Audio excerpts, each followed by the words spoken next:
Talin Wadsworth is the lead product designer for Project Comet, Adobe's new design tool for UX and UI and mobile app design.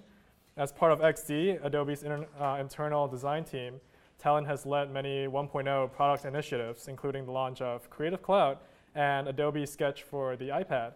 He is obsessed with design, risograph printing, and the monthly trading card series he produces for his team. Andrew is a British digital designer who relocated to New York City in November 2014 to work on Adobe Portfolio, a website creator-editor product by the team at Behance. He specifically works on all product UI and UX designs, ideas, concepts, creative direction, marketing, and branding. Until this past year, he was a freelance digital designer and developer, working internationally, remotely from England and Spain for clients including Nike, MTV, Facebook, and Red Bull. Also, until late last year, he was a product designer part-time at London in a London-based startup in the charity sector called Believe.in. So how this is going to work today, Andrew's going to talk for about 5 to 10 minutes on what he's working on. Talin's going to talk about 10 minutes, and then we're just going to have kind of a moderated discussion for like 20 minutes before opening up for questions. So without further ado, Andrew. Okay. Hi. Thank you very much for having me. I'm a product designer on a product called Adobe Portfolio, and I work out of the Behance office here in New York City. Today, I'm going to share with you what we've been working on this past year. So we're going to look at what is Adobe Portfolio. We're going to look at the product itself, and then we're going to talk about the design process. I'm going to show you some sketches, some specs, and some design work that's gone on behind the scenes. So hopefully that'll be interesting. So what is Adobe Portfolio? Basically, it's a product that allows you to quickly and simply create a website to showcase your work and customize it to suit your style and needs. It's definitely not a new concept. There are dozens of products on the market that do just that, but Portfolio is different for a few key reasons. This is the marketing site. You can see this now at myportfolio.com. It's designed specifically for creatives to showcase their portfolio, meaning it does what you need it to do simply and quickly. It's free with all Creative Cloud plans. You can access all of Typekit's fonts to use on your website, and you can easily add photos from Lightroom to your website, which is great, especially for photographers.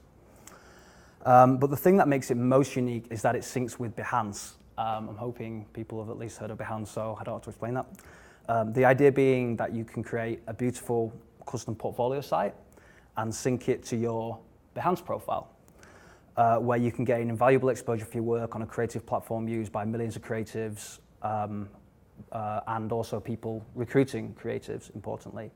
But you don't have to use Portfolio.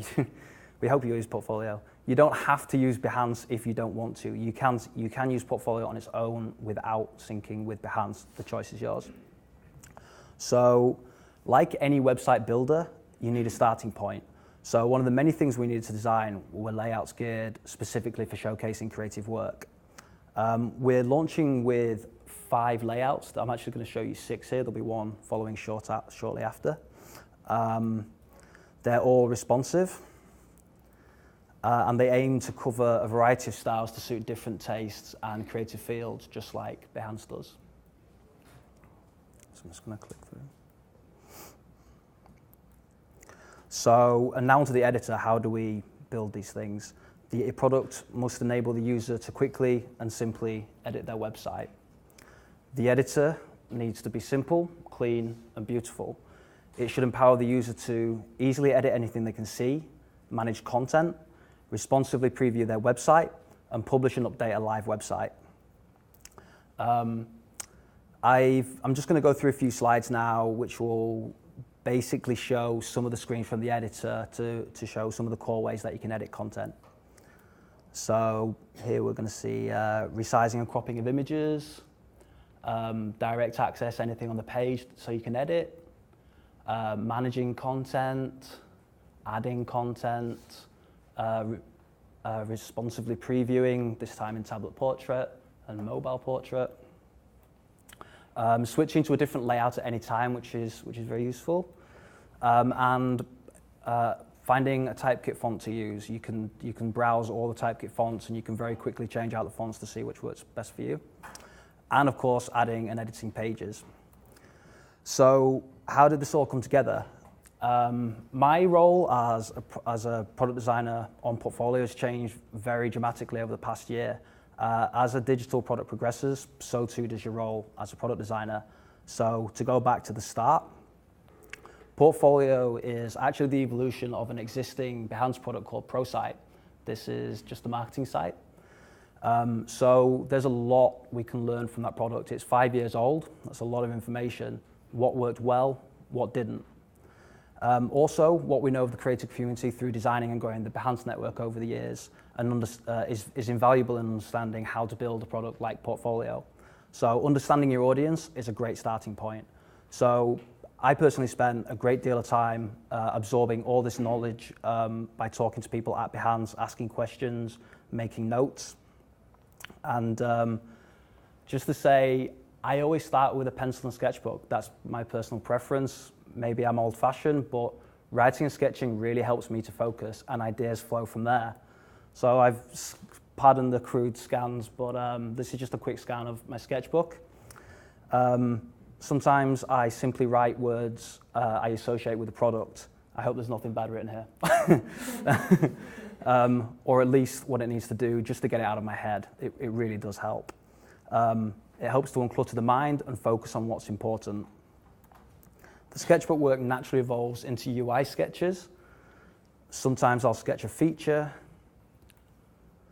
or a small UI detail or map out user flows or sketch a new approach entirely to the UI. I'm not sure what these are. It's a quick way of purely and simply exploring ideas. So I particularly like this one I found because you can actually see the sketch actually married up very closely to the final design, which was kind of interesting. But there's always a point when you know you have enough to start actually getting down and designing the product. So in the past, I've used Illustrator for this to wireframe, but I started this job a year ago. There was a lot of work that went on before I started, but that's not a lot of time to start designing and get an army of developers building what you're doing. So time was incredibly tight, so I went straight into Photoshop on this one. And honestly, I'm sure Talin will appreciate that Project Comet would have been incredibly useful to me this past year. Maybe next year, we'll see. So all of these ideas, all of these sketches you've seen and things I'm going to show inform and evolve over time through concepting with the team at Behance. It's always good to chat through ideas with other designers and developers. A fresh perspective always helps. Designing specs and taking the guesswork out of it for the developers. Simply put, your team needs to understand what needs to be built. So I'm going to show you some specs and some designs now. So I like to create detailed specs of all the UI components and features. You'll probably notice I'm kind of OCD with this stuff, but I feel these things are very important when you have a large team of developers for communicating your ideas. The specs aim to cover all scenarios from rollover states to errors, active states, inactive states. This is how editing text looks. How do we message the users? These specs might seem like a lot, but the more detail you include in your designs, the less questions the developers will have, and the less time you'll spend managing the build. So you can focus on designing and testing. So I'm just going to show a couple more here.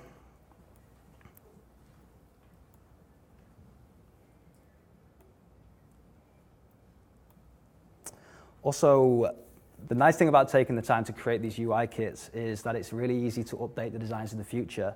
So I don't need to update 100 mock-ups and wireframes. I can simply update these style guides and specs. And of course, responsive design is very important. It's not the developer's job to figure this out. You'll be the developer's best friend if you take the guesswork out of them, believe me. And finally, user testing. This is really important in product design. You learn so much from using the product. The best way to know if it works is to use it. You'll be amazed by what you discover.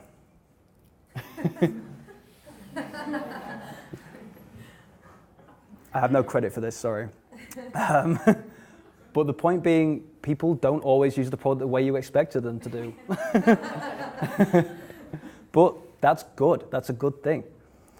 You learn, you improve, you iterate on the product, you keep testing, and you repeat that process. And honestly, sometimes it does feel a little like this. The past few months of my life have been a little bit like this. But the product will be better for it. So, in conclusion, if I was to take anything away from this, it would be to slow down, get inspired, understand your audience, make notes, and sketch ideas. Concept, work with your team, explore ideas, think it through. Detail and design. Someone else needs to design what you're designing. Someone else needs to build what you're designing. Test. Does it work? How can it be improved? It can always be improved. And learn, always. Every experience in design is a good learning experience. So, that's me.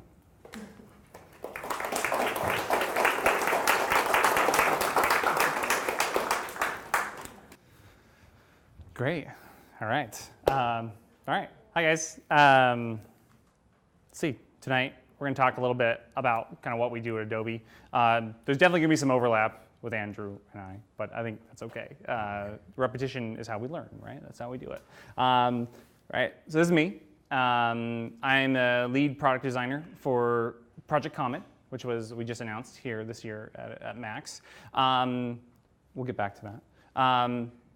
So this is Adobe, and this is who I work for. I work as part of XD, which is the central design organization within Adobe. We work on all the major products, particularly for Creative Cloud, but also for the Marketing Cloud and for Acrobat as well. So it actually kind of uniquely positions us to kind of look across the company. There's not many organizations within Adobe that actually are set up this way, which is both maybe a blessing and a curse for us. Because as designers, we always kind of have our eye on that bigger picture, but sometimes it doesn't always break down that way for us. And so who are we in XD? We're a group of designers, inventors, and developers. And why are we working at Adobe? Well, it's kind of geeky, but we get to imagine the tools of the future. We get to think about the tools that we need to do our jobs as designers.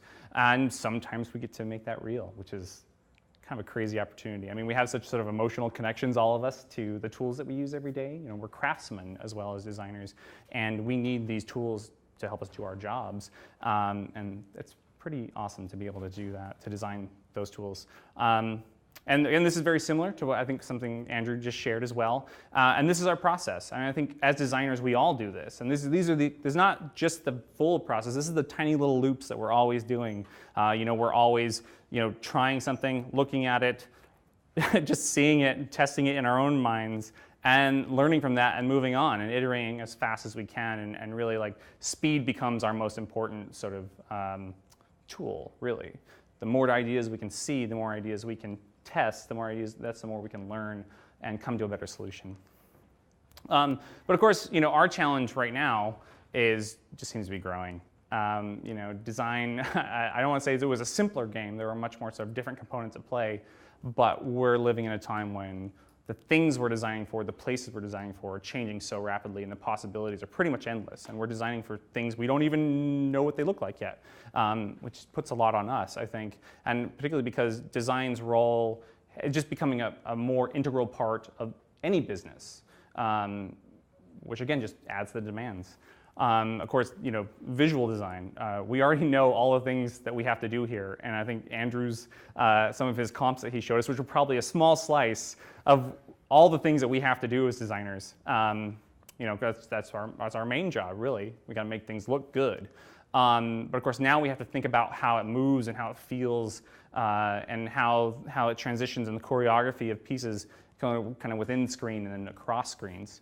And we got to design for the real world. If people can't use it, they're going to drop it. And if people can't interact with it or can't experience it, then we're not doing our jobs. And so that's a whole new component that we have to account for.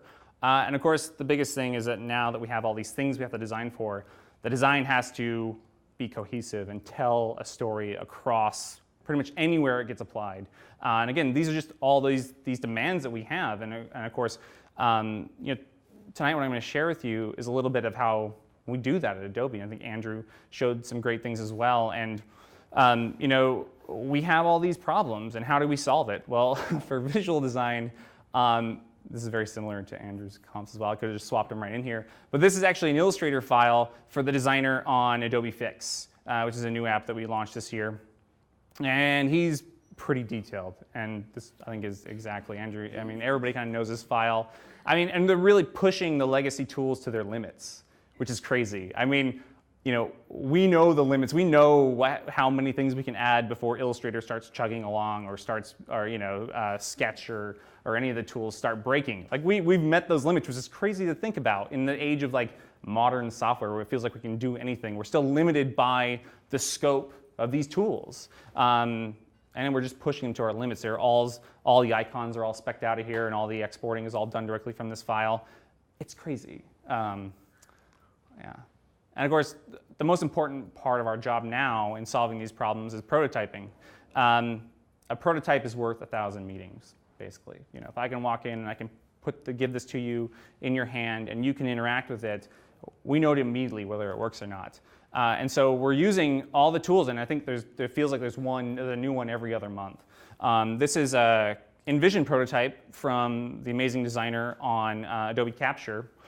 And he had a really unique challenge here. He was taking, I don't know if you guys had interacted with him, but he was taking 3 separate apps and a 4th one that was coming online, and he had to put them all in one app. And again, as designers, not only are we solving design and interaction, but we have to think about not only design, but business and technology as well.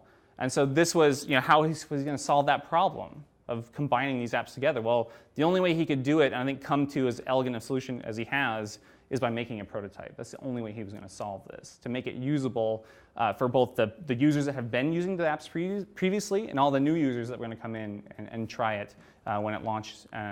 It's one of my favorite apps. I love this app, and I thought he did a great job.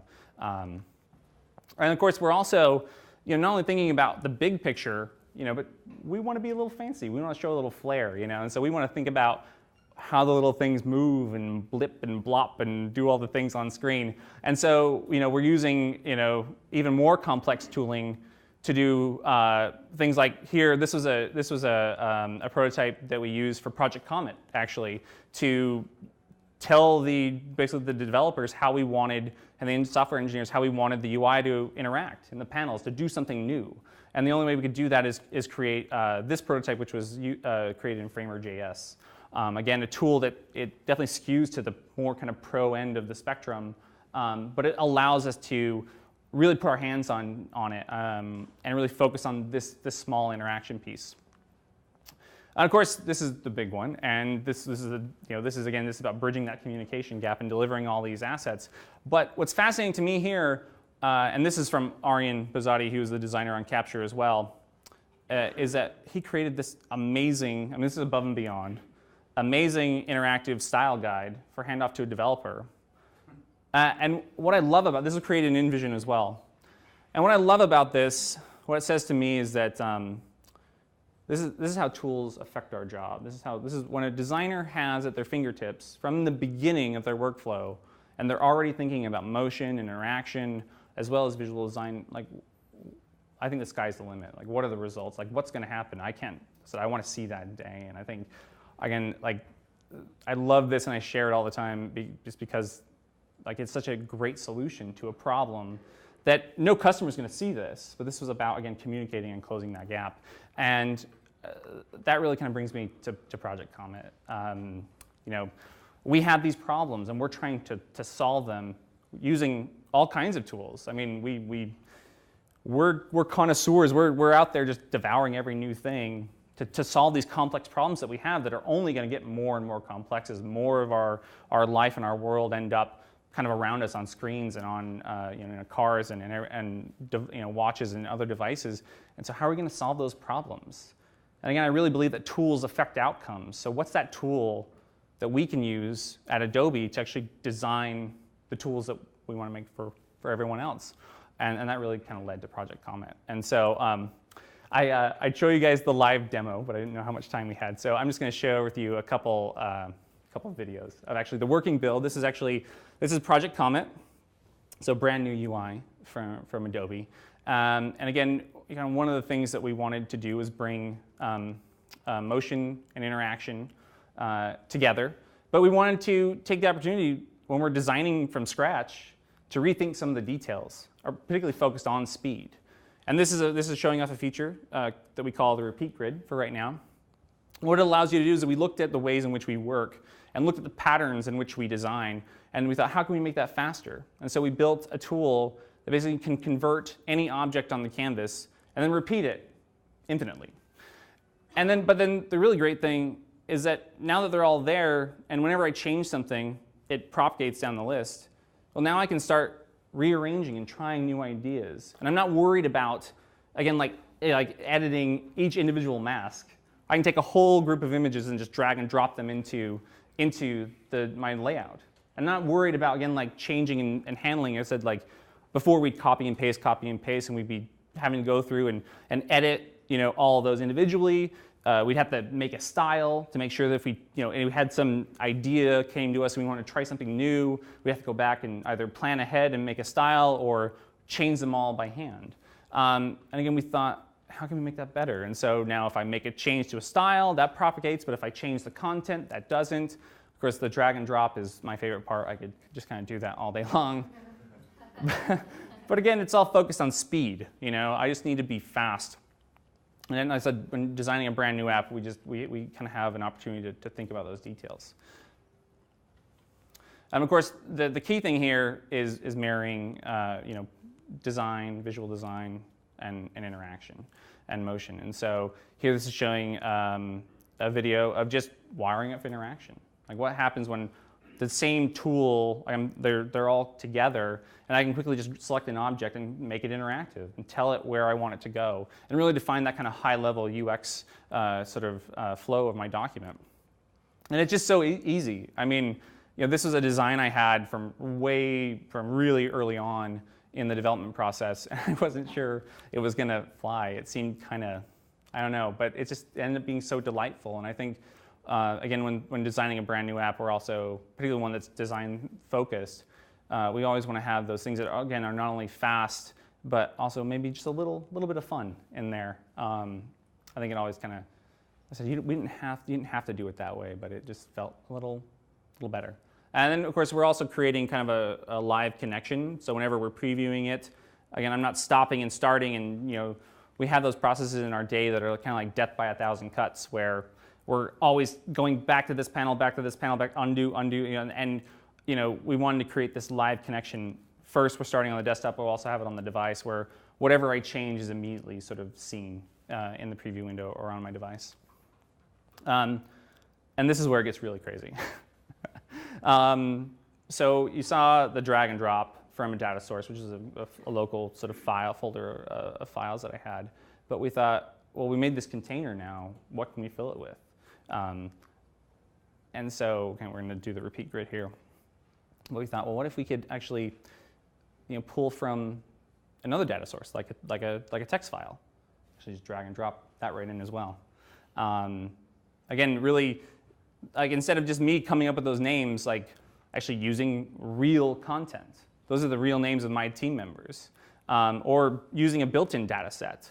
Again, like getting closer to real. Like we always do that where we're all writing our own headlines and curating our own images.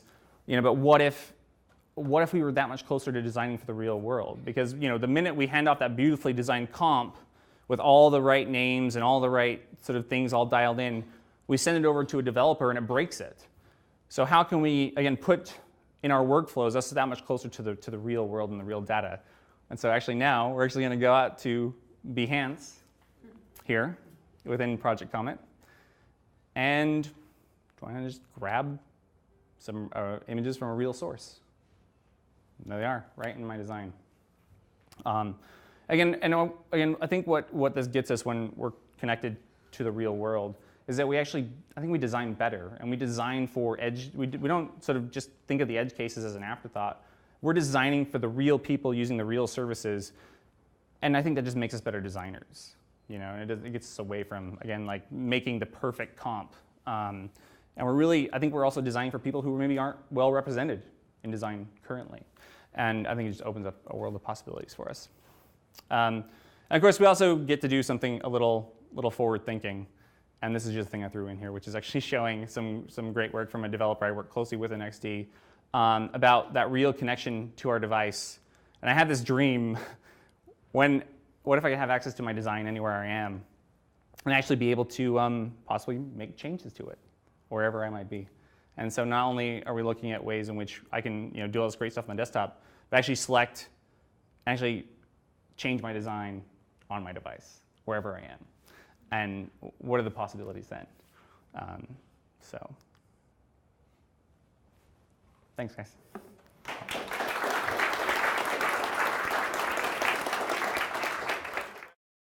Well, thank you very much. I think we'll move into the moderated discussion part of tonight. And I've got a little list of questions here. So I think we'll start with general and ask you, I heard like Framer.js and Illustrator as part of the processes that you guys have. What other like favorite tools or good tools that you guys like to incorporate into your process? Well, I'll give myself away a little bit. I love Fireworks, and I miss it. It was a big part of our workflow at Adobe. And since then, I think we kind of looked at everything. And again, I'm probably a little different. I like to try kind of everything new out there. But right now, I use Keynote a ton. Mainly in my job as kind of lead product designer, Keynote was just such a fast way for me to bring in many different types of media and start to tell that story and start to tell that interactive story. And it's amazing kind of how far you can push Keynote with the simple mechanics that it has. Again, it's not built for kind of motion and interactive prototyping, but I end up using it a ton for that. And as well as that, we use InVision a lot and some of the newer ones like Principle and again like Framer.js and the like. I don't like Quartz Composer though. I guess my tool set is a little smaller. Like I say, I'm actually quite old-fashioned. I like to get stuff down the old-fashioned way on pencil and paper quite a lot. But for wireframing, my tool of choice is Illustrator to get stuff down really fast. In previous places I've worked, I used Omnigraffle a lot, which I wouldn't say was my favorite tool, but I found, especially freelancing, you go into so many different agencies and companies that you tend to use what they like. So some places we use Omnigraffle, some places we use Illustrator, other people swear by Photoshop. It's different all the time. So for me, the bulk of, everything you saw in fact in presentation is done in Photoshop. So that's my main tool of choice, I suppose. Yeah, you make a really good point, I think, about teams and about, like your role as a designer when you come in is to adapt to the team, to be fast, to minimize that communication barrier both between designers and between developers. And that's how I ended up using Fireworks. As I joined XD and everybody used Fireworks, and I had never really used it before.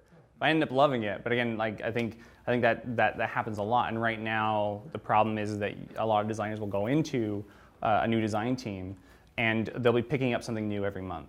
Or they'll go to one and they're using this, and they'll go to another and they're using this. And it's a challenge, right now. Again, like I think even within XD, there are different teams that prefer different types of solutions. But the thing is that the demands on us don't change. Like we're all just trying to solve it in different ways. Gotcha, yeah.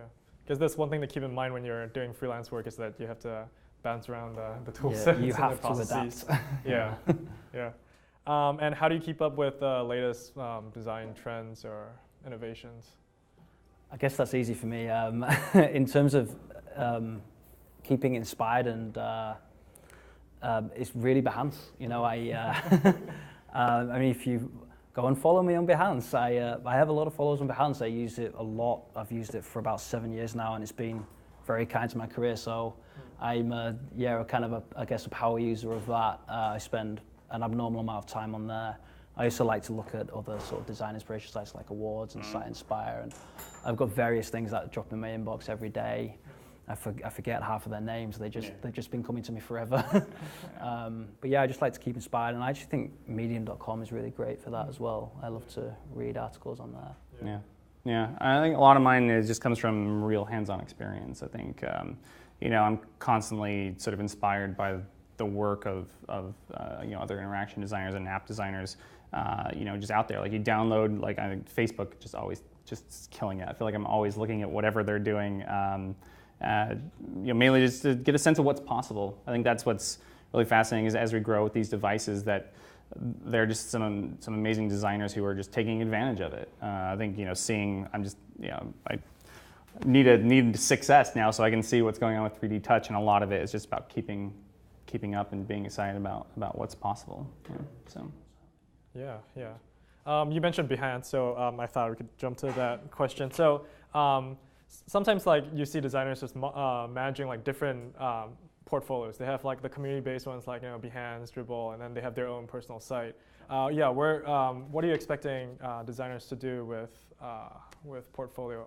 Well, I think it would be, I don't want to say it's a mistake, but I don't think you should put all your eggs in one basket. I don't know if that's an expression in America, but I get caught on this a lot.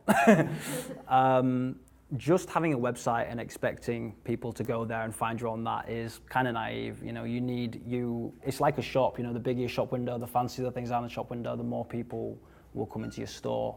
And our portfolios are not so indifferent to that. I use Dribble as well. I use Behance, obviously. I have my own, because I build as well, so I've built my own website, which is in part a showcase of what I can do on the design and code side of it. And Behance is great for growing an audience. People discover your work, people follow your work. Recruiters are on there all the time. Some of the biggest recruiters in the world frequent Behance all the time. I'm literally in this country because of Behance. Adobe found me and sent me a message on Behance's internal messaging system. So I guess I'm actually proof that it works.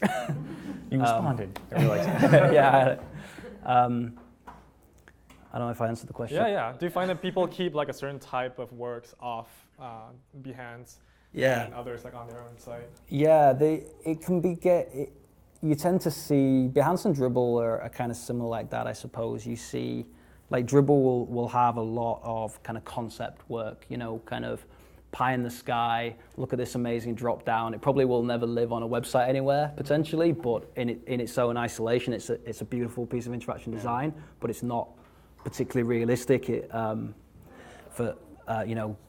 given all the constraints of real life projects. Behance can kind of be the same. We see a lot of, this is a redesign of Nike.com, this is a redesign of a supermarket website or an e-commerce site. They're very idealistic, and they don't, it's kind of hard like that. I keep sidetracking, but no. I think you hit on something, which is really that the different sites end up sort of catering to different audiences, and then we tailor the content to fit the audience. I love things like Tumblr or other kind of informal sites where it's more process based. But do I show my final work there? I don't know. I don't know if that's the place. And like Dribble in its concept is about rebounding and really developing ideas that real or not. Behance is still fits into that more kind of curated professional setting, and I think it's done a great job doing that. And I think that's where the taking Portfolio as well is kind of the inspiration behind that too. Sure, yeah. I think a lot of the things, I think a lot of the projects on things like Behance and Dribble, inspiration sites like that, they tend to be very visual. So none of my projects show any wireframes. Probably the large part of my portfolio is UX-based things. I've done a ton of wireframes that really, it's not all about likes, but if I post those things on Behance and Dribble, I don't really think I'd get many likes. Like I say, it's not the point, but people aren't really interested to see that. But on my website, I'd love to see that. do that. Yeah, that's right. But on my own website, on Portfolio, it's your own shop window. You can do what you like with it, so things can live much more comfortably on those sort of platforms, I think. So this talk is called Designing for Designers, and both your products are basically for designers. Do you think that it's an advantage that you guys are designers and you're in a design team, or do you think it's more like dangerous because then like you think that yeah? It can be dangerous. I put Project Comet in front of my 6-year-old the other day. Who's very well versed in all things touchscreen, as all 6-year-olds now are. And it was quite eye-opening to try and ramp him up into Comet. And I think it does, I mean, that's a very extreme case, but I think it does point at the danger. The danger of, to being almost too deep in the knowledge of products, of design tooling. Again, where I like to see the latest, and I find it easy to transition from one to another. And that's seductive, to make that assumption that that's how everybody works. And so, Andrew mentioned it in his talk, is that, testing, user testing, and getting it in front of, people who are not you, or people who are not us at Adobe, is important. I mean, remember when we first released the private alpha to the, 24 people out there who, I wonder if one of them made it tonight. Yeah, she did. Like talking to them for the first time, like a lot of them, and I think honest to say, didn't quite know where to go first. And again, I've been working on it for a year, so it can be very seductive and very dangerous, I think. And so it's up to us, I think, to constantly be putting it in front of other people, getting their responses, and making it better and finding out where we're wrong. So. Yeah, I don't really have a lot to add to it. I think you've really nailed it. I think the difference with Portfolio, we're not just designing for designers, it's all creative fields. So you would like to think that a product like this is very technical, and maybe a web designer will look at it in a completely different light and maybe get that you click this and the line height and that's how that works. But if you put, and I'm always doing this with the developers on the team, actually, they'll always look at it more in that sense of, well, it works, like people will get it. But I always like to put them that actually, well, no, there's going to be fine artists using this. There's going to be people who are using their daughter's computer to update their portfolio site. They just want to click, get online. They're not going to explore the product like everyone does. So yeah, it's very important to consider that whole array of users, especially when different creative fields are involved, like they are with Behance and Portfolio. Yeah. So when we're designing for ourselves or our friends, and we're doing things like using them for the content, or and not accounting for how people really use our products and services, or how we ourselves do it, and I think we miss opportunities. So. Yeah. Let's talk about user testing a bit. And I know you tested it with your daughter. Yeah. My son. Oh, that's right. That's all right. I didn't think of it. At what stage are both of your products? I know it's available in early 2016 for both of you. Yeah. Yeah. We're going to have a public beta preview coming in the new year. Our goal to get there is really about making sure that we want this tool to be a part of your daily work. And if it's not there yet, then everybody's time is valuable. Again, I could go on about speed and about the time and being craftspeople and how important that is for us just to get paid. So we're looking at kind of early 2016. We're getting there. We're getting close. So yeah, we're a little closer. Yeah. I don't want to commit to a date because they might kill me, but. We're actually in beta right now. We have been for a few weeks or more. We had what we'd call an alpha, I suppose. So it's been out there with certain people for some time. We actually do have people using it right now. I don't know if anyone's seen myportfolio.com, but right now there's a request early access button on there. So we've had a really great response from that, and we're basically letting in X amount of people every day, every couple of days. I'm not quite sure how they're doing it, but I'm sure if you guys want to do that, let me know. I might be able to open the door a little sooner. Yeah. So I know that you guys announced this product at Max. When was it? July? No, it was October. Oh, okay. Yeah. And previously, it was pretty much like hush hush, right? And how do you balance between like getting user testing and getting user feedback early on, and also like business needs, like keeping it quiet until the right moment? Well, it's actually funny that it just so happens that the alpha, the private alpha, went out really 2 weeks before Max. So we've been working on it for a number of months now, and it was nice to sort of get this sort of coinciding of events, but. It's hard. It was hard to stay quiet, particularly again, like there are new tools popping up all the time, and there are like the needs that we have are changing, and how do we keep up? I think with the speed of that has been a challenge, and I think we sort of balance that with again, like we're solving a set of problems, and I think we have pretty strong opinions about what we're solving, and I think that's helped us keep it, I think, focused. As that, we knew, again, like I think like there's a measuring stick that we have, and we know that it's ready to put in front of users and ready to test with a wider audience. I think some of that comes from experience. I think that I've been on different projects where maybe we tested too soon, or maybe we didn't test enough, and we ended up in a place that we never intended. And I said, like, timing becomes a lot of that, and experience, I think, can help you in knowing the time, to do those kind of things. So, do you guys have a specific like user research team that? We do, yeah. Actually, XD employs about a dozen researchers ourselves, and they work on all of the major products. And we have teams who are dedicated to that. I think can always do with more. I think it's always in all our fields kind of a criminally underrepresented role because of its importance.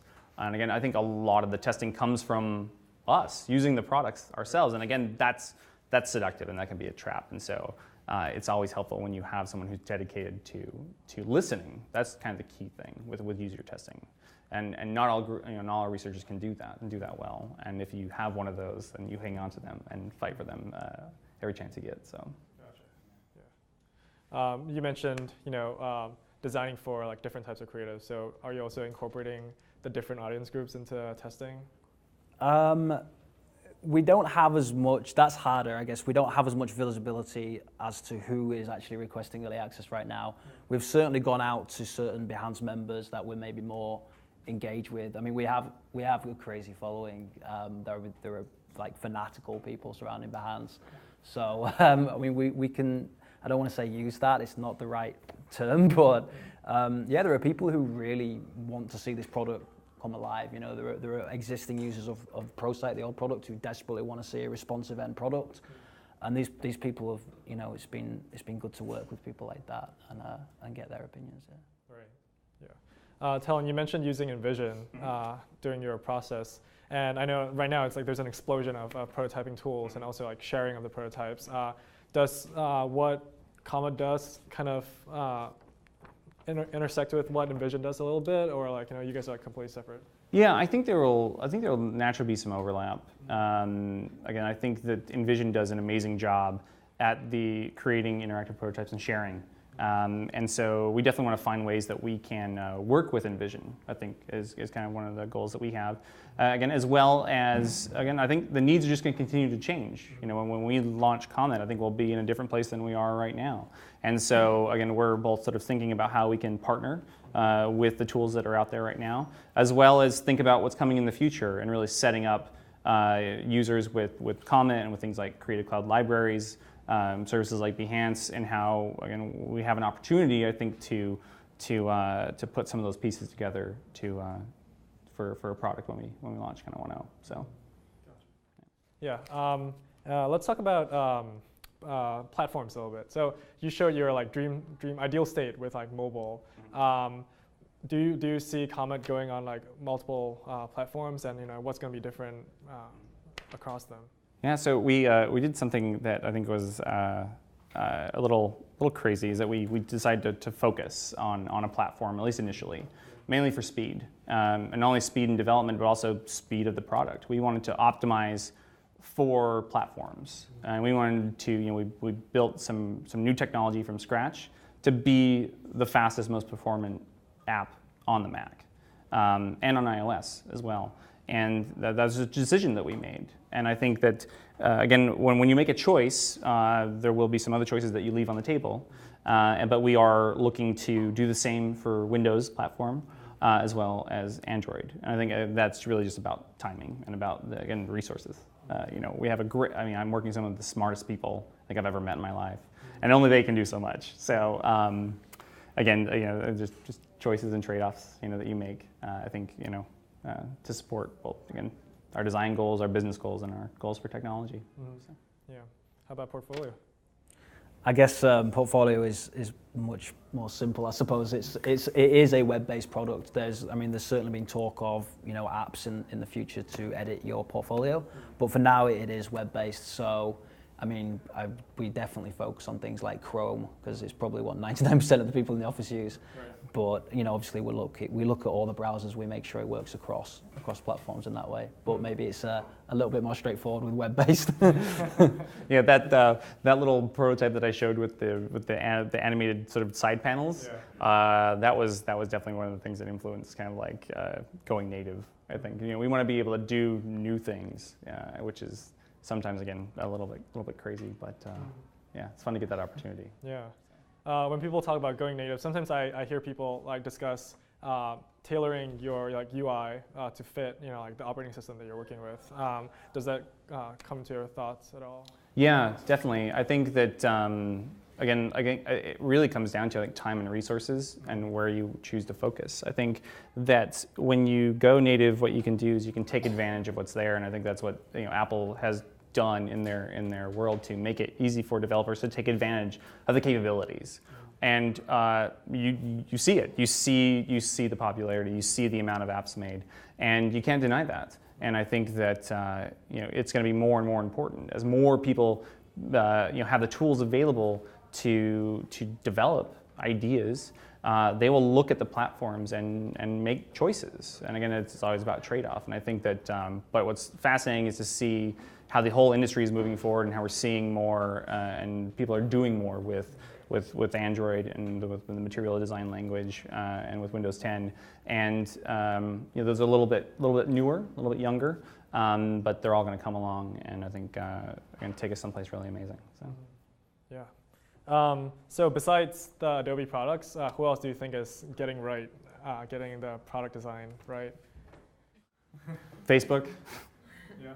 Yeah, we all like to hate them, but I can't deny the work that they do with their team. And similarly, I think Google and material design and the work that they're doing on their sort of connected services. Again, I really attracted to anything that helps me do things faster, and so and elegantly. And of course, if it does it very very beautifully, then even better. And I think that I'm constantly inspired by what those two groups are doing right now. So. Yeah, I guess I'm gonna have to be boring and say I pretty much have exactly the same answer. I've really liked, maybe not on the product level, but I've like I say, I look at Behance a lot, and I've discovered agencies like Elegant Seagulls, I think it is, and Basic Agency in San Diego. There's a lot of really great agencies that I've been looking to get inspired, because like I say, a lot of my work is, I guess that's a big difference between us, like more on the software side and on the web side. Potentially, I probably look more to web design and for inspiration. So yeah, agencies like that are good. I think Hello, I think they're based in New York. They do some really awesome stuff. Many more that I wish I could name. Yeah. Sorry, everyone. Talking about other companies, I used to work at a startup, and it was a mobile messaging startup, and we would look at other competitors to see what they were doing. And I noticed that there's that tension between copying what they're doing and trying to, because that kind of keeps you from being innovative. Do you guys have any thoughts on that? I can start. Yeah. Up to you. Yeah. I think that innovation for innovation's sake is kind of sometimes a path to nowhere. I think what I try and do is look at patterns and look at, like I said, how people naturally interact with software. And I look at those patterns, I'm inspired by those patterns, and I don't try and reinvent the wheel all the time. Again, I actually been thinking a lot lately about Illustrator and Photoshop and about their paneling system. And I think for the fresh user, that's a really complex set of problems to put in your face. Not only you have to figure out how to draw on or create something on this space, but you have to figure out how to organize your space. But there are so many great ideas there that I had to just sort of dismiss it out of hand. They're like, oh, I'm going to do something new. I'm not going to do panels and things like Illustrator and Photoshop do. And I said I would do myself a disservice and the product a disservice and everyone else a disservice from doing that, because there are ways in which we work, and there are things that do work and resonate really well with people, so I try to take advantage of those where I can, and again, not try and reinvent the wheel. But then maybe try and just do something a little new every once in a while. So, like the repeat grid, for example. That was one of the examples. So. Yeah. I've totally lost track of the original question. I was too busy listening to that. Well, it's more the tension between like copying what other people do and trying to be innovative. Yeah, I guess that's a tricky question with product design, I suppose. We always want to do something different. We always want to create the next best thing, but at the same time, user behaviors. People are used to using things in a certain way. They're used to things looking a certain way. You click on a select, you expect a drop down to come down. So things like that, especially for a product like Portfolio, where so much of it is form-based. There's so many inputs. There's so many change the size, change this, select in this, opt out of that. You can't go too far away from what the users would consider normal, because they won't understand the product, and if they don't understand it, you've done a very bad job. What I love about web design, I think the design as we've grown with the web is that you're always building on something. I mean that's how I learned to code. Was I built on somebody else's piece of code, and I just love the sort of.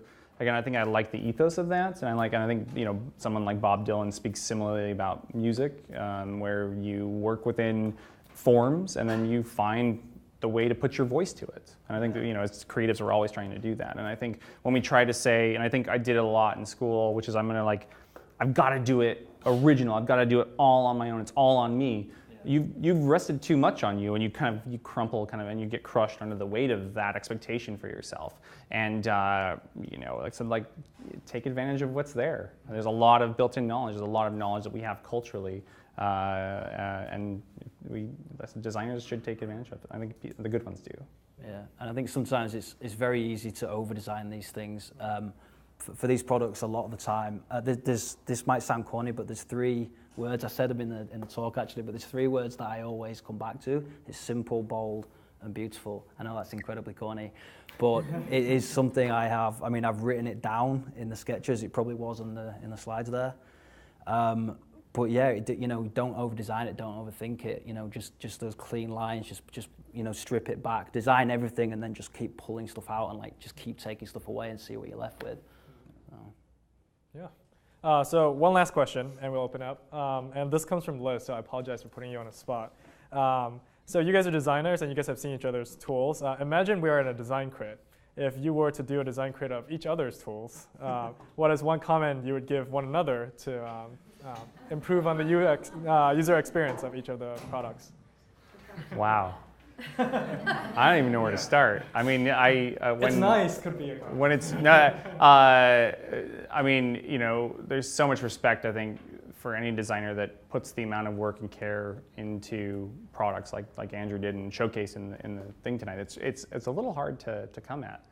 If I had a wish for any editor online, it was, and this is just be more direct. Try and get. I think Andrew's doing that, is trying to get out of the way, getting that UI out of the way of the user or the creative and their work. And I think that's the challenge they have, and I think they're doing a beautiful job doing it. So I don't know if I can criticize that much, really. So yeah, I mean, I'm sure, like all you guys, I was actually blown away by that. I've seen various videos, and but there was a lot of things in there, especially the image dropping thing that actually blew me away. Every time I do it, man. I kind of hate your designer now for the interactive style guide as well, because the developers where I work think I'm insane. So if they see that, I don't know what they do. He sets the bar high, man. I try and keep up, and I just can't. Yeah, I think I've met my match. Yeah. With him. You should. I'll hook you up with him. Yeah, you can. Yeah. Yeah, I don't really have. There's definitely nothing critical. Well, we got to get it in your hands first, and then you can really tell me what you think. Yeah, I like to see and use it. Yeah. Hopefully that's it. Yeah.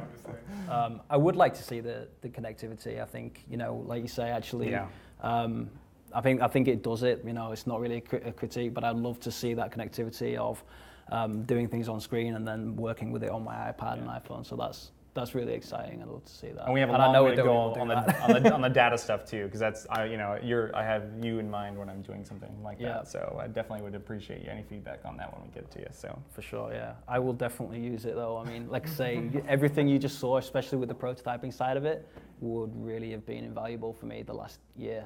Like really, seriously. User feedback. Where were you? All right, well, on that very, very nice note, let's open up for questions. So I have a mic here, and I know it gets a bit tough passing it around in a large room, but I'm going to try. So this is not for amplification, it's just for like recording purposes. So raise your hand, and I'll try to scramble the mic to you and grab it back from you after. Yes. So I actually have two questions. One is for Talin, and I wonder, when UX design is increasingly becoming less the provenance of a designer and more the provenance of sort of a consultant, like figuring out the way of the company, so somebody with less design skills, how are you factoring that in? And then for Andrew, what happened to Adobe Muse? Adobe Muse? I thought you said news. I was like, there isn't a news. I don't trust consultants, but that's my own bias. Mainly because they come in, and I think to truly make a great product, you have to have knowledge. It's not drive-by knowledge.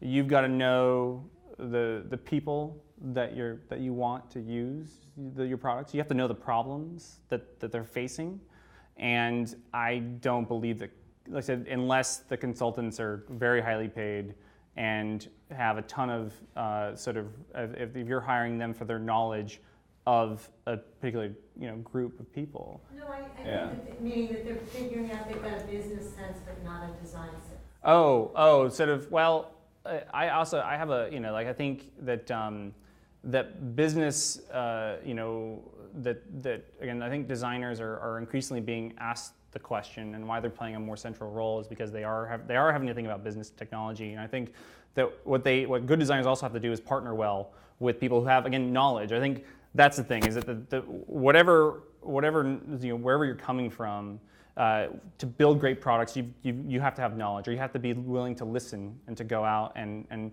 listen to people and test and learn. I think we all know the products that do that and do that well. And I think we know when it's gone off. I don't know if that gets to kind of what you're thinking about, but I think there's a role to play. Again, and myself on Project Comet, I partner with business and technology. So I'm kind of basically like the third leg to that stool. But we all have to be checking one another, and we all have to kind of know. What's what with the different groups going on. Repeat Grid came from a tight collaboration between myself and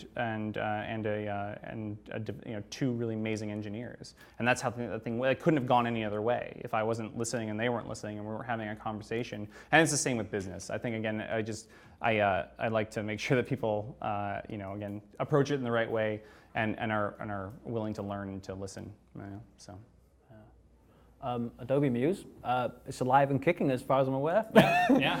I think they even did a new version recently. They did. They showed off some really great features on stage at Adobe Max for responsive design. I think that it's an amazingly solid product, and I think that it can be overlooked because of that, because it moves along, and I know the product manager, and she's just phenomenal, and that team is doing great work. And I think that what we're trying to do at Adobe as well is to have more ideas cross those boundaries between products. So great ideas coming from Muse can be shared and can be socialized and end up, all the products can take advantage of those great ideas. And I think vice versa, and I think that's just our challenge at Adobe. So. And actually, the typekit stuff I showed, it was very brief on there, but the typekit stuff was actually born from Muse. I got that. Yeah, they were working, the team at Muse were working with the team at Typekit. I've worked a lot with Typekit on that one. And yeah, they showed me sort of a pre-release of the new things coming up for Muse. The big part of that was Typekit, so I really took what was on Muse and what was on Typekit and made it work for Portfolio and more of a web-based. But I can't see it going anywhere. Yeah, I mean, some people prefer to use software. Some people like to use the web, so it's good to have options for all those. I think you'll see great things coming in Muse in the next year as well. So. Yeah. All right. Any other questions? Hi. What are the different methods in the ways that you learn from your users, whether it's going to be in beta or when it's released to millions of people?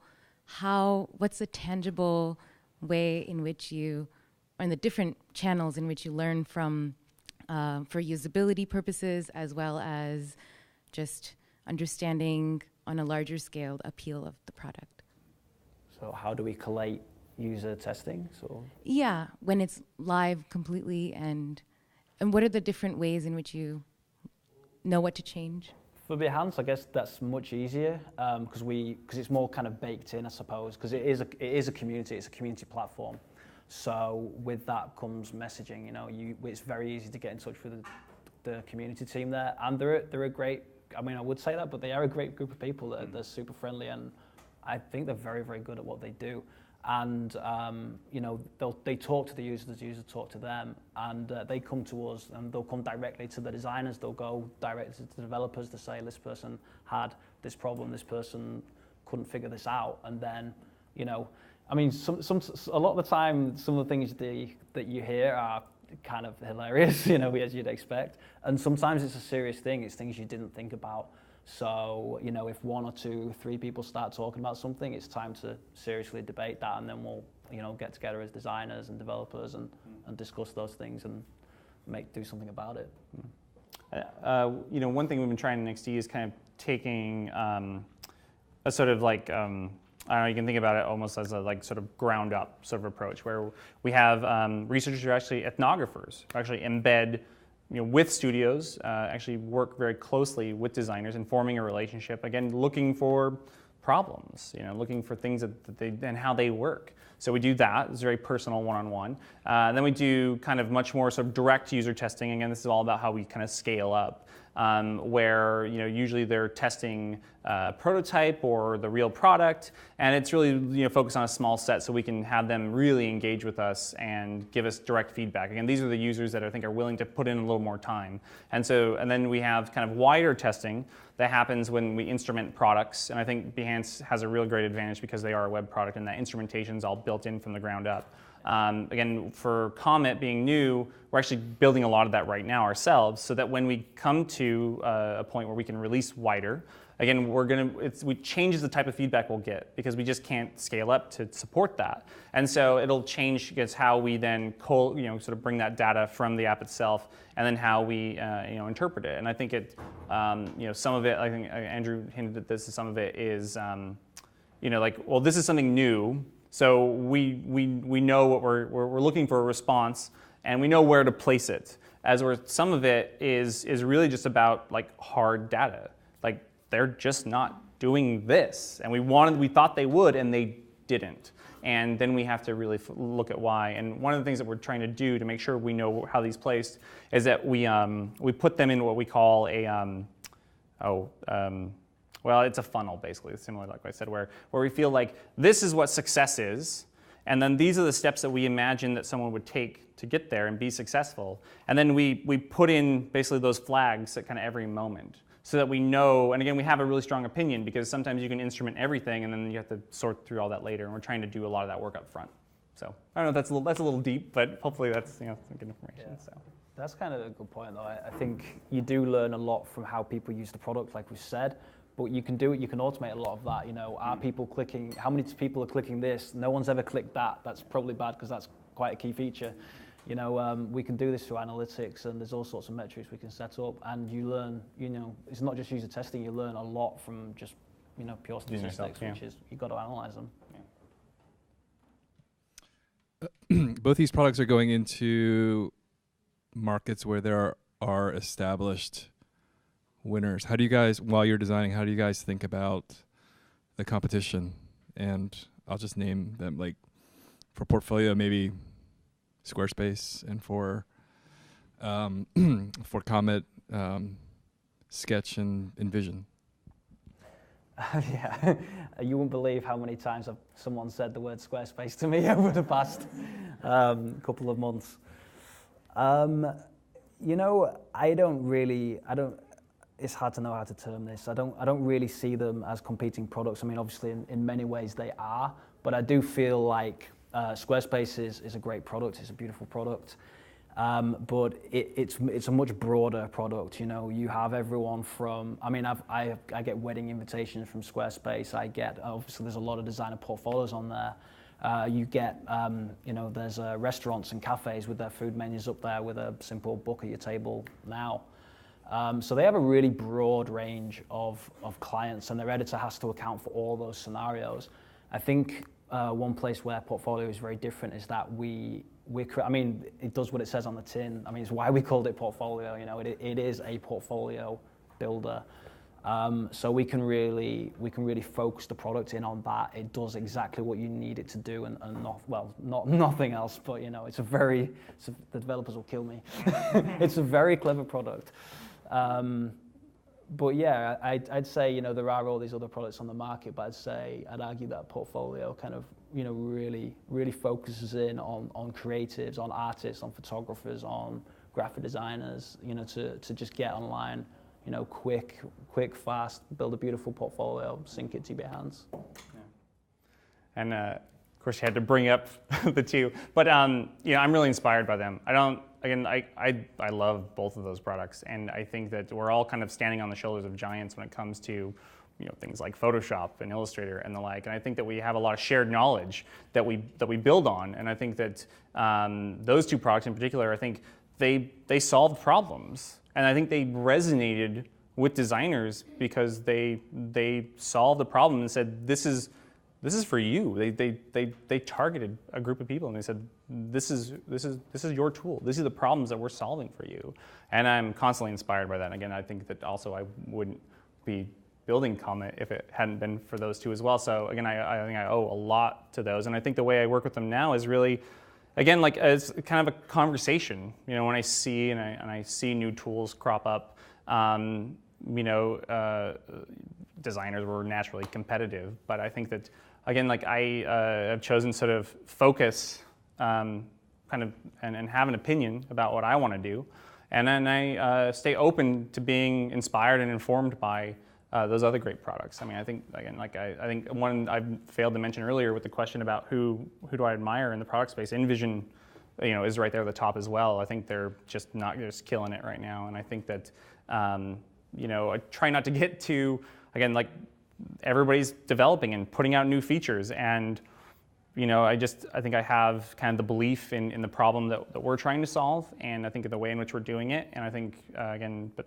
always staying open to being inspired by, and again, I think looking for ways to collaborate as well. I think, you know, that's, you know, one of the things that at Adobe is that you know, and people that I know I use a lot of things to solve my problems in my daily work, and you know, we want to find ways, I think, to collaborate and to support each other. So. You touched upon it a little bit about your design research team. I was wondering if you could talk a little bit about what the ideal relationship looks like working together, and when there's been maybe a situation that could have been communicated better between the two of you. Mm-hmm. Yeah. So I listen. Like I have a couple of favorite researchers, and it's mainly because I think they listen and they're curious and they're interested in problems, and I think. When maybe some research work hasn't resonated with me is when it's strictly usability.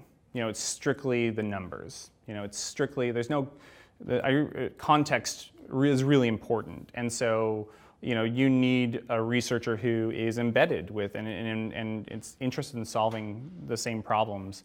And when it's disconnected, I said whether it's consultants or researchers or business, when you're not looking at the problem holistically and you're not willing to learn and to listen, I think that's when it never quite works out. Yeah.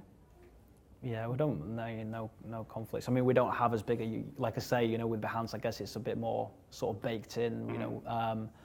But I mean, I literally sit within reach of our community team. You know, they sit next to me.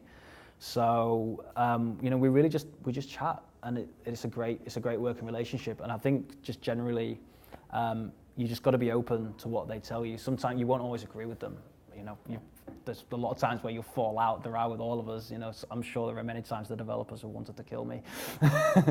But yeah, you know, talking to the user researchers, people testing the product, even talking to developers and other designers, you know, there's no real source of bad information with these things. Everyone is a user in their own way, so you just got to be open to their feedback and, you know, and deal with it. And one thing you hint at that I don't know that neither of us could overstate is these are team efforts. The scale at which that we work is sometimes very staggering, and you know, we couldn't do it if, you know, we weren't, again, working with, I think, some of the smartest people going, and you know, like to feel very lucky, I think, to be working with the team that I'm working with, both research, engineering, business.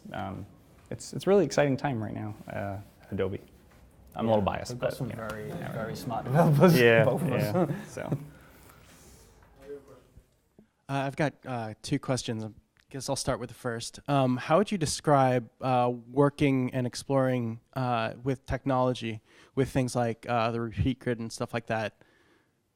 And the second question is, how do you guys at Adobe kind of manage features from a sort of service ecosystem perspective? Just because, you know, there's like this proliferation of tools, like from Capture to Draw to Sketch to, you know, to get that consistency across different platforms and across different tool sets. You want to take the platform one first? Yeah, the second one. Yeah, that's a funny one. It's kind of hard with a company as large as Adobe. Obviously, there are brand guidelines, you know, that I've mostly thrown out the window. But I know some people will be because I'm a bit of a troublemaker. Yeah, obviously you respect all these things. You have to have a good understanding of them, but I think you also need to know when to sort of step outside of the box on that one. Portfolio, I guess, is a little bit different. I think in many ways we are getting away with murder on some things, but the essence of the product is it's a customizable product. It's a tool we give you to create something and make it your own. So that's actually informed the brand a lot. I mean, looking at when you look at the homepage, you know, it's the bright pink, the Adele font, the beautiful typekit fonts, the serif font, which is so far removed from the Adele clean font. Yeah, things like that. Just to sort of try and give Portfolio its own voice outside of this sort of corporate. And you know, Adobe and Behance both have very strong and very recognizable brands. So I feel it was quite important to give Portfolio his kind of own unique flavor of sort of getting people on board with that. Just customize it, make it your own kind of vibe. Yeah. And for the others on like Repeat Grid, you know, as a designer, I think you need to be interested in and aware of technology, and I think having a great relationship with engineers and developers can help that, where it becomes more of a conversation. And in Repeat Grid, it really was that. You know, we sat around, we saw something, we stood back and we looked at it, and we started to see where it fit and what problem was it solving, and why would we even be trying this in the first place. And you know, it was a fascinating sort of. It was. I said I think that where we've arrived at with it, and we're still not done with that, is really been about you know, that collaboration. I always love Anirudh, who's one of our just amazing software engineers. He's like how do you? He's always telling me like, how do you take what I do and make it look amazing? You know, because, and I think they like everybody likes that. I love being wowed and being just floored by the work that they do, and they just, you know, eat up everything that the design team does, you know, both, you know, with the technology and with the tool itself. You know, we're designing Comet in Comet, and I can't tell you how amazing that is, and kind of weird it is as well. And then for the other quickly, I think it just comes with engagement. Again, we're a really big company. The XD, again, we work on all the products. My colleagues are working on Marketing Cloud and Acrobat and all the tools. And a lot of that's engaged, and a lot of those services that sort of connect them, we have to choose to do it. If we don't do it, if we're not all excited about libraries and making libraries work and be available with you everywhere in any of our apps, it's not going to happen. And so a lot of it, again, it just comes from, I think, wanting to make that happen and being aligned on that vision, goes a long way. So, as a product designer in Adobe, and for prototyping, what kind of code-related skills are needed, and how much do you have to do that? I know. You're probably The skills needed for prototyping. Yeah. Coding. Yeah, that's a hard question. I mean, there are how many ways do you think there are to prototype? I was at a Google Span conference actually. Oh yeah. Just a week or two ago, right? Yeah, a couple of weeks ago, and it was amazing. You realize you really know nothing sometimes. People. There was a panel of people talking about things products I'd never heard of, and there are so many different ways, and I don't think there's any right or wrong way of doing that, honestly. I think you use what works for you. Like I said earlier about freelance, you'll step into places and people will expect that you can use that. But sometimes there has to be some give on that. You'll step into some places where they'll want you to learn it. By the end of the day, we want you to be fluent in this new piece of software, which was me with Omnigraph, with the startup I used to work at, which was not a pleasant day. Everyone's different. I mean, I code as well, just front-end stuff, CSS, some JavaScript. So for me, I actually quite like getting dirty with the code and just sort of iterating like that. And I used layer comps in Photoshop extensively because I'm kind of crazy and old school like that. But yeah, you use what's best for you. Some people will expect that you'll know everything. You read any job description, they expect Superman to step through the door, and that's just not real anymore. There's just too many tools out there. Yeah. I think the range of capabilities when it comes to coding kind of spans the gamut. I think it's, again, about what your goals are as a designer and what you want to do and what the problem is you're trying to solve. And so prototypes can be made with paper, could be a simple walkthrough, could be a few sketches, could be an InVision prototype, could be something even simpler like Keynote. We use a lot, and I think again it's all about kind of fitting the tool to the job that you're trying to do. And I think a lot of that is about I can get away sometimes with sound effects and hand gestures because I have, again, I've built a relationship with really smart people. And sometimes, we need more. And again, I think capabilities just range, So. One last question. I actually have a question about product management.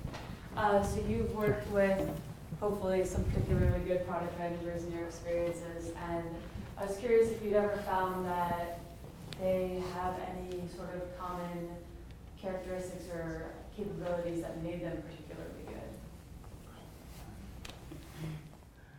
I'm still. Oh yeah. Okay. We have great product managers. No. I think, again, it's very similar to what I said earlier about, I think, any role, is that, first off, I want to know what you're going to bring to the table, and it needs to be unique, and it needs to, I think, have a voice to it. And the good ones know that very well and do that well. And again, relationship building is probably the heart at everything that we do as designers. I think none of us can really go it alone, or maybe very few of us can. Again, at the scale that we're working at, we can't. And I need that partner in business, product, management and development. And those roles change. Not everybody does it the same way. But again, I think design has become more and more important, and I think that I think we're still the roles are still shifting, but again, it's all really about relationship and about what you bring to it. What's your perspective on the product management role in general, maybe, if you have like a 1 or 2 line on it, or if it's more than that? It depends. I think it's about like how you're trying to solve a problem. I think that it's important because again, like the scale you're trying to work with when it comes to product design is massive, and like any time that I have that I spend talking about the business and thinking about the business and doing the research and putting together the numbers, it's time that away from my job as a designer. But I need to be aware of that. I need to be well versed in it so that I can take full advantage of it, and vice versa.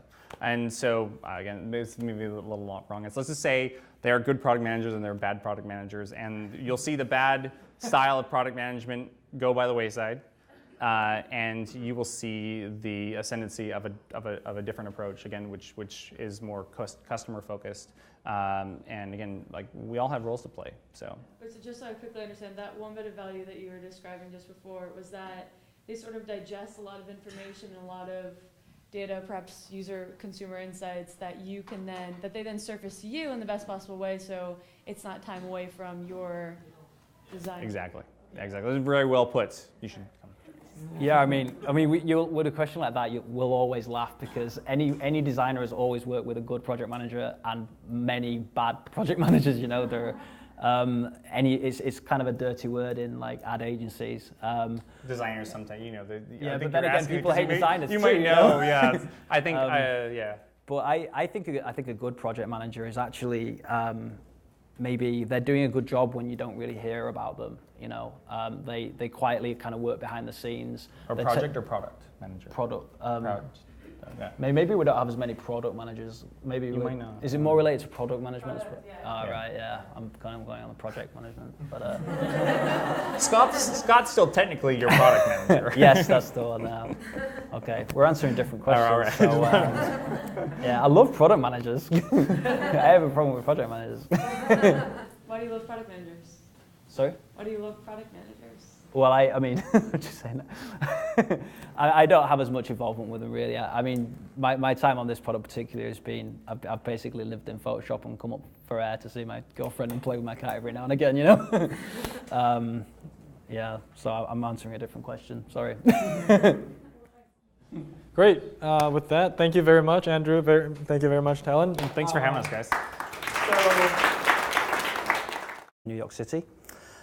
Today I'm going to share with you what we've been working on this past year.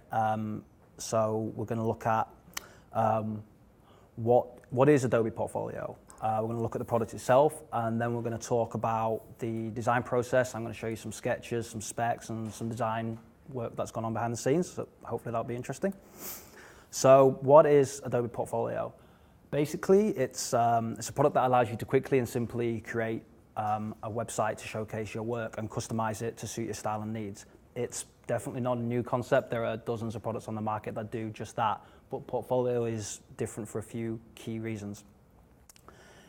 This is the marketing site. You can see this now at myportfolio.com. It's designed specifically for creatives to showcase their portfolio, meaning it does what you need it to do simply and quickly. It's free with all Creative Cloud plans. You can access all of Typekit's fonts to use on your website, and you can easily add photos from Lightroom to your website, which is great, especially for photographers. But the thing that makes it most unique is that it syncs with Behance. I'm hoping people have at least heard of Behance, so I don't have to explain that. The idea being that you can create a beautiful custom portfolio site and sync it to your Behance profile, where you can gain invaluable exposure for your work on a creative platform used by millions of creatives and also people recruiting creatives, importantly. But you don't have to use Portfolio. We hope you use Portfolio. You don't have to use Behance if you don't want to. You can use Portfolio on its own without syncing with Behance. The choice is yours. So, like any website builder, you need to start.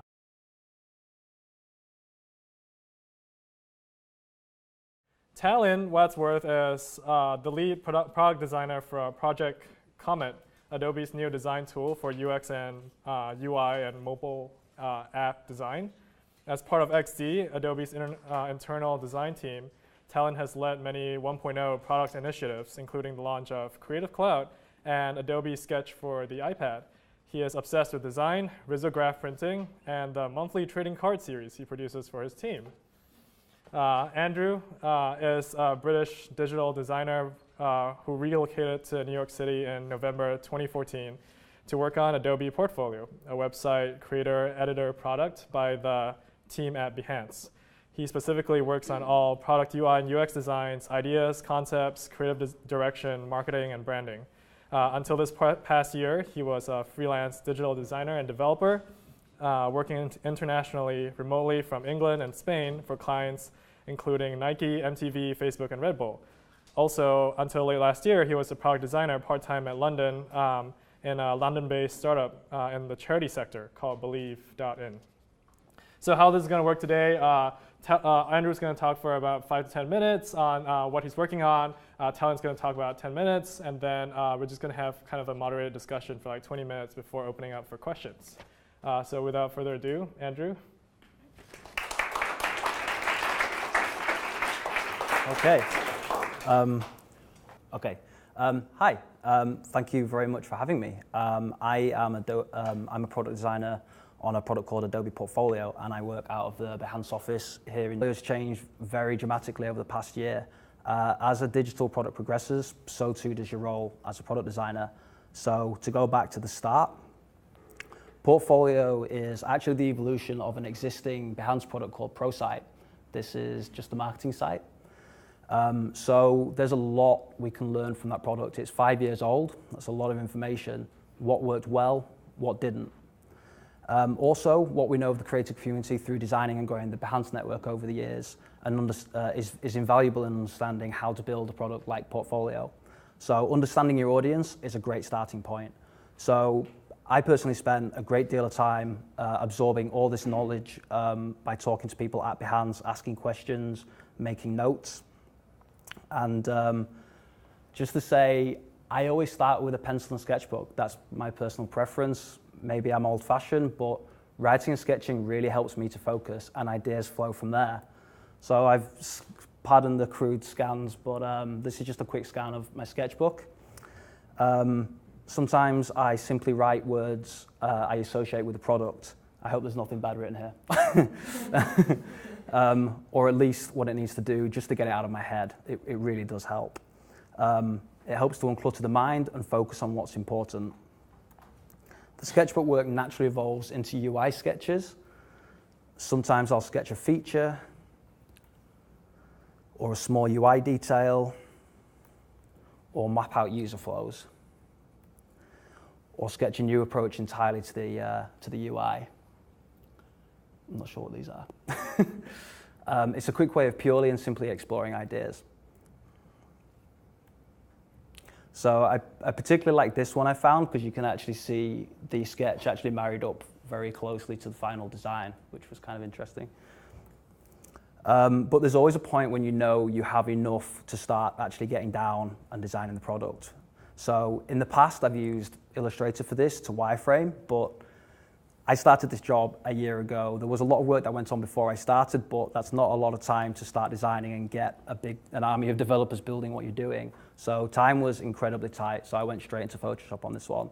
And honestly, I'm sure Talin will appreciate that Project Comet would have been incredibly useful to me this past year. Maybe next year, we'll see. So all of these ideas, all of these sketches you've seen and things I'm going to show inform and evolve over time through concepting with the team at Behance. It's always good to chat through ideas with other designers and developers. A fresh perspective always helps. Designing specs and taking the guesswork out of it for the developers. Simply put, your team needs to understand what needs to be built. So I'm going to show you some specs and some designs now. So I like to create detailed specs of all the UI components and features. You'll probably notice I'm kind of OCD with this stuff, but I feel these things are very important when you have a large team of developers for communicating your ideas. The specs aim to cover all scenarios from rollover states to errors, active states, inactive states. This is how editing text looks. How do we message the users? These specs might seem like a lot, but point. So one of the many things we needed to design were layouts geared specifically for showcasing creative work. We're launching with 5 layouts. I'm actually going to show you 6 here. There'll be one following shortly after. They're all responsive, and they aim to cover a variety of styles to suit different tastes and creative fields, just like Behance does. So I'm just going to click through. So, and now onto the editor. How do we build these things? The product must enable the user to quickly and simply edit their website. The editor needs to be simple, clean, and beautiful. It should empower the user to easily edit anything they can see, manage content, responsively preview their website, and publish and update a live website. I'm just going to go through a few slides now, which will basically show some of the screens from the editor to show some of the core ways that you can edit content. So here we're going to see resizing and cropping of images, direct access, anything on the page so you can edit, managing content, adding content, responsively previewing, this time in tablet portrait and mobile portrait. Switching to a different layout at any time, which is very useful, and finding a typekit font to use. You can browse all the typekit fonts, and you can very quickly change out the fonts to see which works best for you. And of course, adding and editing pages. So, how did this all come together? My role as a product designer on Portfolio